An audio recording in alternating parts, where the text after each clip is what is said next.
নমস্কার বন্ধুরা, আজকে এই ভিডিওর মাধ্যমে আপনারা জানতে চলেছেন অন্নপূর্ণা যোজনার অনলাইনে ফর্ম ফিল আপ সম্পর্কে।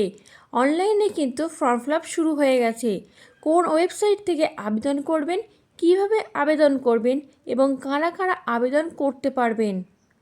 যারা যারা এখনও পর্যন্ত চ্যানেলটি সাবস্ক্রাইব করেননি এবং বেল বাটনটি প্রেস করেননি, চ্যানেলটিকে সাবস্ক্রাইব করে বেল বাটনটি প্রেস করে রাখুন নতুন সরকারের নতুন নতুন আপডেট পাওয়ার জন্য এবং অনলাইনে ফর্ম ফিল আপের সম্পূর্ণ তথ্য পেতে সম্পূর্ণ ভিডিওটি শেষ পর্যন্ত দেখুন। অন্নপূর্ণা যোজনার অনলাইন ফর্ম ফিল আপ। অনলাইনে শুরু হয়ে গেল অন্নপূর্ণা যোজনার ফর্ম ফিল আপ। কোন ওয়েবসাইট থেকে কিভাবে আবেদন করবেন লিঙ্ক সহ খুঁটিনাটি জেনে নিন এই ভিডিওর মাধ্যমে। অন্নপূর্ণা যোজনার online form fill up. Annapurna যোজনা 2026-এ অনলাইন আবেদন শুরু হয়েছে। কিভাবে অন্নপূর্ণা যোজনার অনলাইন অ্যাপ্লাই 2026-এ করবেন, কোথা থেকে ফর্ম ডাউনলোড করবেন এবং আবেদন করতে কী নথি লাগবে, সেই সমস্ত তথ্য জানুন। অন্নপূর্ণা যোজনার ফর্ম ফিল আপ আগেই অফলাইনে শুরু হয়েছিল, এবার অনলাইনেও সেই প্রক্রিয়া শুরু হয়ে গেল। আজ 1 জুন সোমবার থেকেই অনলাইনে অন্নপূর্ণা যোজনার ফর্ম পূরণ করা যাচ্ছে। আগামী 90 দিন পর্যন্ত এই যোজনার জন্য আবেদন করা যাবে।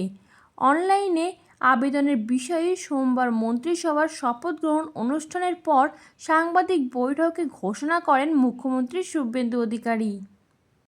আগামী বুধবার 3রা জুন অন্নপূর্ণা ভাণ্ডারের প্রথম পর্যায়ে 3000 টাকা অ্যাকাউন্টে পাবেন মহিলারা, জানিয়েছেন মুখ্যমন্ত্রী শুভেন্দু অধিকারী।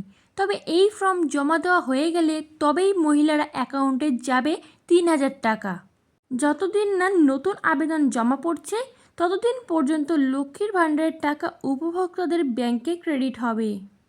অফলাইন ফর্মের ক্ষেত্রে একাধিক তথ্য, যেমন আবেদনকারী ও তার পরিবারের আধার কার্ড, প্যান কার্ড তথ্য, ব্যাংক অ্যাকাউন্টের ডিটেলস, পরিবারে কারা রয়েছেন, সন্তানের সংখ্যা, সন্তানের টিকাকরণ স্ট্যাটাস থেকে জমির পরিমাণ জানা হচ্ছে। অনলাইন ক্ষেত্রেও কি এই সব নথি লাগবে? রাজ্য সরকারের সোশ্যাল সিকিউরিটি পোর্টালে আবেদন করতে হবে অফলাইনে। আবেদনের জন্য socialsecurity.wp.government.in ওয়েবসাইট থেকে ফর্ম ডাউনলোড করতে হবে। এই ওয়েবসাইটের নাম দেওয়া হয়েছে অন্নপূর্ণা যোজনা পোর্টাল। পোর্টালে গেলেই আপনার ভাষা অনুযায়ী ফর্ম ডাউনলোড করতে পারবেন। পোর্টালে মোবাইল নম্বর দিয়ে নাম রেজিস্টার করতে হবে। ফর্ম ফিল আপের পর সেই ফর্ম স্ক্যান করে পোর্টালে আপলোড করতে হবে। ফর্মের সঙ্গে প্রয়োজনীয় নথিও স্ক্যান করে পোর্টালে জমা দিতে হবে আবেদনকারীকে। ফর্ম ফিল আপের সময় হাতের কাছে রাখতে হবে Aadhaar card, voter card, ration card, ব্যাংকের পাসবই, অ্যাকাউন্টের তথ্য। বসবাসের প্রমাণপত্র হিসেবে দিতে হবে বিদ্যুতের বিল বা জলের বিল, সঙ্গে পাসপোর্ট সাইজের ছবি।